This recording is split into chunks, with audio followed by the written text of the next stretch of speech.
Good evening, everyone. Thanks for checking the video out. I believe the title will have brought many here.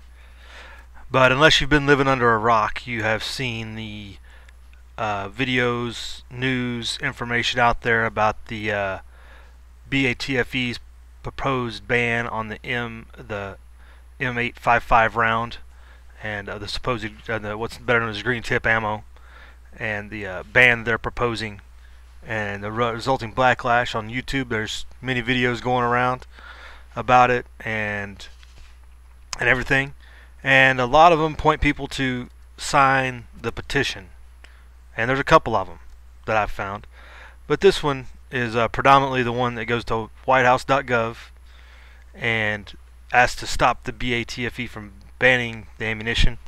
And the justification is this law only applies to handgun ammunition, not rifle cartridges, therefore cannot be banned by the same means. The logic behind this one, which is from National Association for Gun Rights, urging the BATFE, which they all live the E off. I don't know why that is. Did the BATF take the E off recently, or they just exclude it just so you don't know you can on explosives? Anyway,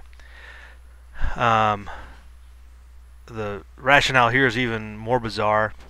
Whereas it's commonly used, and Obama administration will prove they'll do virtually anything to go around Congress to get what it wants. Therefore, the BATF should drop their proposed ban. Some of the logic behind, trying to rationalize with tyrants is what it gets down to.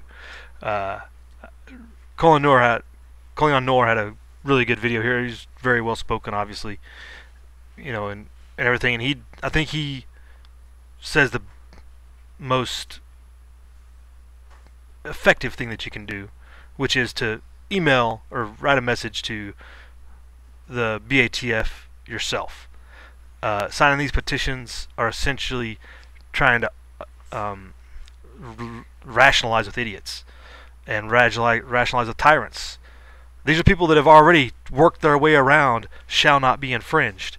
They've already taken the route around that common, well-spoken, easily understandable language to get to this point where you can ban a certain type of projectile for a certain construction purpose. And it doesn't meet if it has a sporting purpose or not, where sporting is nowhere within the Second Amendment, and shall not be infringed is very clear, and they've gotten around that.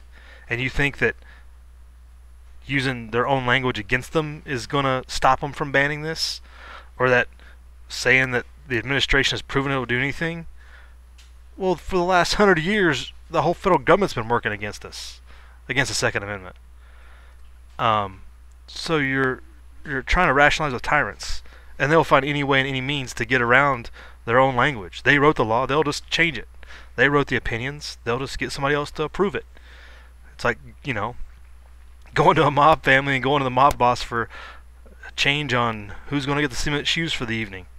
It's ridiculous. It's insanity. It's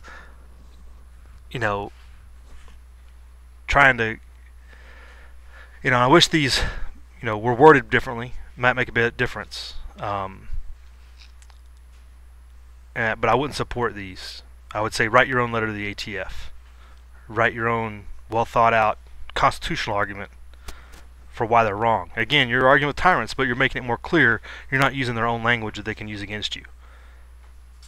That being said, of why I don't want to sign these petitions, but ultimately I think there can be a benefit in that it shows the 10-20% out there that are on the fence that we've done our due diligence. We've made every effort to rationalize with King George, to extend the olive branch that, hey, we're using the First Amendment here, to use Grant Gerber's terminology, to redress grievances, if you will.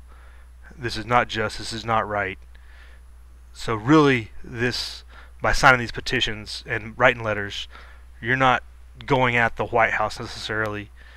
You're not going at the ATF. You're going for the people watching and seeing the numbers that support this, or are against this, I should say, and how we've tried to rationalize with government. We've been well spoken. We've spoke about redress of grievances and how this is unjust and it's totally irrational. It doesn't meet any standard for any safety measure. Sporting purposes completely irrelevant, etc., etc.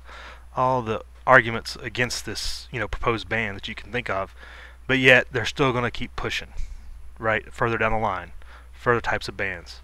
So that's really the purpose behind these, I think, and the only good that can come out of them by signing these is to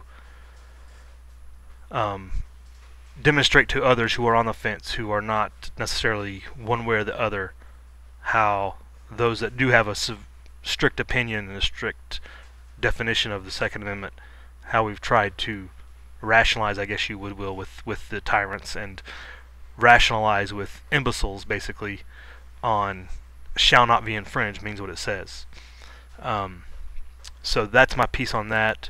I encourage you out there and do write letters and speak up to the federal government, but I wouldn't expect a positive result, but I would expect it to reach out to those that are on the fence and them to understand that we're trying to use the